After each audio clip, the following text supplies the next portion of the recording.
तो ये ट्रिपल तलाक कानून का बाद यूसीसी भी होना ही पड़ेगा। मेरा बहन मेरा बेटी के लिए तो यूसीसी है, अगर मेरा बेटी के लिए यूसीसी का कब्ज है तो वो कब्ज मुसलमान का बेटी को भी होना चाहिए। इसी तो मैं तो जितना मुसलमान लोगों को मिला सब लोग चाहते यूसीसी हो, कोई मुसलमान लड़की नहीं चाहते कि मेरा हस्बैंड मेरा तीन छोटे वाइफ लेके आए। तो ये यूसीसी मेरा समस्या नहीं है, ये मुसलमान माँ और महिलाओं का समस्या है। यकसा सिविल कोड को इस देश की जरूरत नहीं है। हलक से किसी के उतरेगा नहीं। हम अपने मजहब के एतबार से रुसुमात ना करेंगे, और हिंदू भाई हैं या और सिख ईसाई और दूसरे लोग हैं वो भी अपने। पिछले कई दिनों से देश में यूसीसी के बारे में बहुत चर्चा हो रही है। हर न्यूज चैनल हर डिबेट में सिर्फ इसी एक प्रश्न के बारे में चर्चा हो रही है। नमस्कार, मैं हूं कोमल अजय। आज हम बात करेंगे यूनिफॉर्म सिविल कोड के बारे में, और किसी एक पक्ष के लोग यूनिफॉर्म सिविल कोड को उनके धर्म पर जबरन थोपे जाने का सरकार पर आरोप लगा रहे हैं। दुनिया के कई देशों में यूनिफॉर्म सिविल कोड लागू है, इनमें पाकिस्तान और बांग्लादेश भी शामिल है। इन दोनों देशों में सभी धर्म और संप्रदाय के लोगों पर शरिया पर आधारित एक समान कानून लागू होता है। इसके अलावा इजराइल, जापान, फ्रांस, रूस में यूनिफॉर्म सिविल कोड लागू है।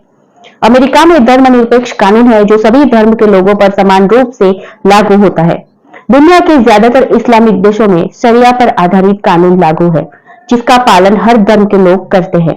हालांकि उत्तराखंड में यूसीसी लागू हो चुका है, और उससे भी पहले गोवा में यूसीसी 19वीं सेंचुरी में जब यह पोर्तुगीज का शासन था तब लागू कर दिया गया था। उसके बाद जब गोवा 1961 में आजाद हुआ तब भी यूसीसी के कानून को स्थिर रखा गया। अर्थात गोवा भारत गणराज्य का पहला ऐसा राज्य था जहां यूनिफॉर्म सिविल कोड को लागू किया गया था। लेकिन यह उस समय की बात है, परंतु आज के समय में उत्तराखंड सरकार ने अन्य राज्यों से पहले यूनिफॉर्म सिविल कोड बिल को विधानसभा में पास किया है। अब बात करेंगे कि यूसीसी यानी यूनिफॉर्म सिविल कोड यानी समान नागरिक संहिता। आज भी कई लोग ऐसे हैं जिनको यूनिफॉर्म सिविल कोड के बारे में जानकारी नहीं है।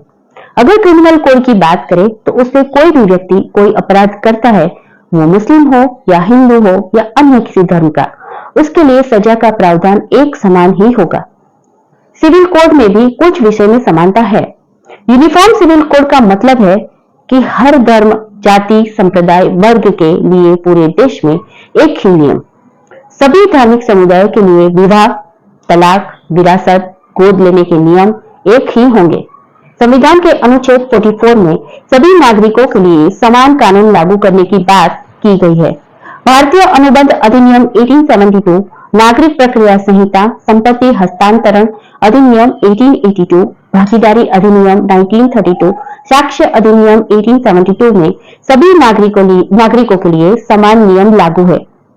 और एक बात, इस बिल में उल्लेखनीय है कि ट्राइबल कम्युनिटी को इसमें शामिल नहीं किया गया है, अर्थात उनको यूसीसी का कानून लागू नहीं होगा। संविधान में नागालैंड, मेघालय और मिजोरम के स्थानीय रीति रिवाजों को मान्यता व सुरक्षा देने की बात की गई है। और इसके अलावा एक और महत्वपूर्ण बात है इसमें, वो है लिव इन रिलेशनशिप। जी हाँ, यूसीसी बिल में लिव इन रिलेशनशिप को बैन नहीं किया गया है, बल्कि इसमें यह कहा गया है कि जो कपल साथ रहना चाहते हैं तो रहे, परंतु आपको रजिस्ट्रार को एक स्टेटमेंट देना होगा कि आप लिव इन रिलेशनशिप में हो। इससे सरकार को जानकारी देनी होगी कि लड़की की आयु कहीं कम तो नहीं है, या फिर लड़का या लड़की कहीं पहले से ही शादीशुदा तो नहीं है। इस कानून से लड़की या लड़के को कानूनी सुरक्षा मिल सकती है, और यह स्टेटमेंट आपको 1 महीने के भीतर रजिस्ट्रार को सबमिट करना है। अगर ऐसा नहीं होता है तो इसमें सजा का प्रावधान भी है। कितनी? 10,000 रुपए जुर्माना, या फिर 3 महीने का कारावास, या फिर दोनों।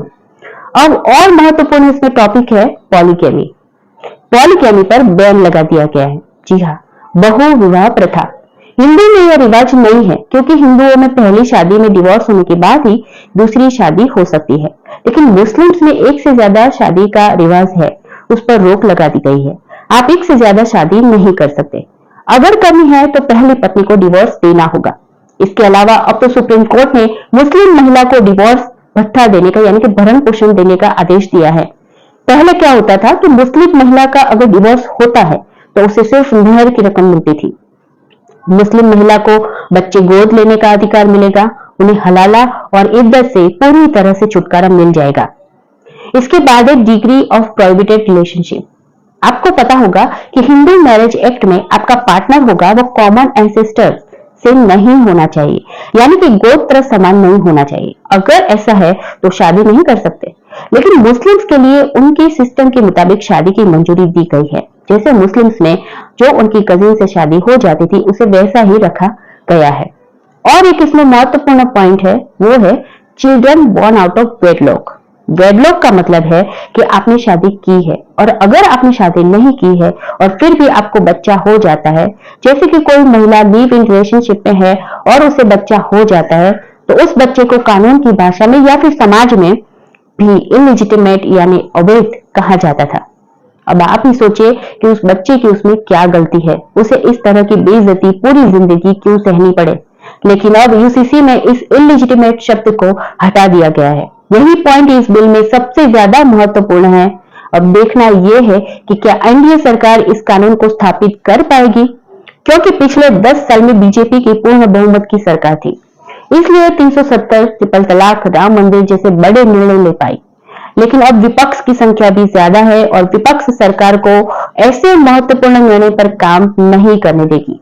देखिए, अब विपक्ष को भी समझना चाहिए कि देश हित के निर्णय में मिलजुल कर काम करना चाहिए, क्योंकि भारत की जो आबादी बढ़ रही है, जनसंख्या को काबू में लाने के लिए यूसीसी को लाना ही चाहिए।